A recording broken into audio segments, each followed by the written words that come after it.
Okay, so when you get to that stage,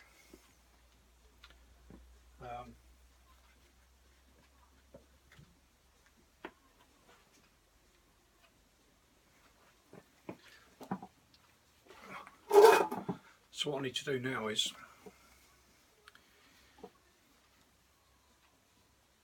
I need to make up the other half, put the shells, the bottom end bearings in the other side, and start applying all the silicone to the outer edges. Then I can put these two halves together. I didn't put the chain in on the last video, so I've done that now anyway, but you know, a chain's a chain. So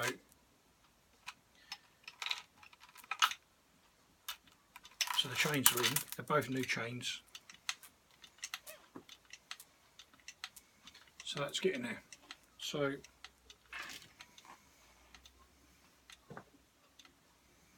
what I'll do is I'll silicone the other half and get that ready, put the bearings and that in the other half, and then film this, then the two halves going together.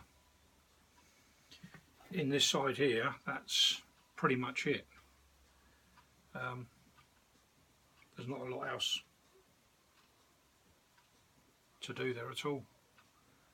So let's just get the other half ready, and that'll be it. We can start putting the rest of it together.